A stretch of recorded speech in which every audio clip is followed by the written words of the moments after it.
In June 2002, Cynthia Cooper, WorldCom's vice president of internal audit, called a meeting of her small team late at night after regular working hours in an office where she was not typically stationed. Working on analysis she had been told by the CFO was unnecessary. What her team had been finding over the previous weeks was simple and, once you saw it, obvious. WorldCom had been reclassifying billions of dollars in ordinary operating costs as capital expenditures, a manipulation that transformed losses into apparent profits by shifting expenses off the income statement and onto the balance sheet. The scale, when fully tabulated, was $11 billion.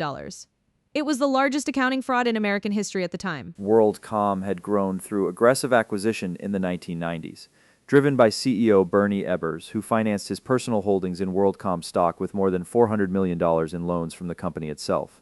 When the telecom bubble began to deflate in 2000, WorldCom's financial position deteriorated rapidly. Revenues were falling, expenses were rising. The company could not meet Wall Street's expectations through operations alone. The fraud was designed by CFO Scott Sullivan and executed by a small number of accounting employees. The mechanism was accounting classification. In standard practice, operating expenses, costs of running the business, are recorded immediately as expenses on the income statement, reducing profit. Capital expenditures, investments in long-term assets, are recorded on the balance sheet and depreciated over time, spreading cost across multiple years. WorldCom reclassified line costs, the fees it paid to other carriers to use their network, from operating expenses to capital expenditures. This made billions in costs disappear from the income statement in any given reporting period. The scheme was detectable. The reclassified entries did not have supporting documentation of the type normally required for capital expenditures. There were no engineering assessments, no purchase orders, no asset identification numbers. When Cynthia Cooper's team began pulling the entries and asking for documentation, they could not get answers through normal channels. When they escalated to the audit committee, the CFO told them they were disrupting necessary accounting processes and should stop. They did not stop.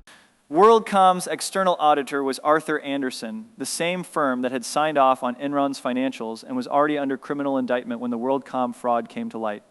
Arthur Andersen had audited WorldCom's books and had not detected the reclassification scheme, which Cooper's team found within weeks using standard audit sampling techniques. The audit committee chairman, after receiving Cooper's findings, convened an emergency session. Sullivan and the director of general accounting were terminated on June 25, 2002. WorldCom disclosed the fraud publicly. The market response was immediate. WorldCom stock, which had traded above $60 in 1999, fell to pennies. The company filed for bankruptcy in July 2002, at the time, the largest bankruptcy in American history. 60,000 employees lost their jobs. Thousands of investors and pension funds absorbed total losses.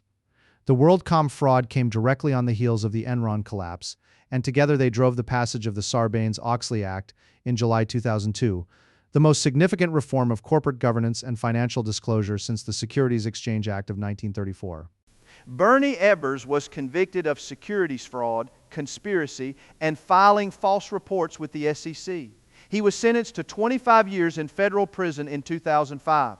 Scott Sullivan pleaded guilty and testified against Ebbers. He received a 5-year sentence. Cynthia Cooper was named one of Time Magazine's 3 Persons of the Year for 2002, alongside Enron whistleblower Sharon Watkins and FBI agent Colleen Raleigh. The recognition was notable. The largest fraud in American history had been discovered not by regulators, not by the external auditor, but by an internal auditor who kept working after she was told to stop. What the WorldCom case established as precedent was not optimistic. The scheme was simple. It used standard journal entries. It was detectable through ordinary audit procedures. It had been invisible to a major external audit firm for multiple years. It was found in weeks by a 3-person internal team willing to ask uncomfortable questions. Sarbanes-Oxley required CEOs and CFOs to personally certify the accuracy of financial statements and created criminal penalties for false certifications. It also required independent audit committees with financial expertise. What it could not create was the willingness to look. That had to come from inside the building. Subscribe next video, the drug company that hid its own clinical trial data and sold the product anyway.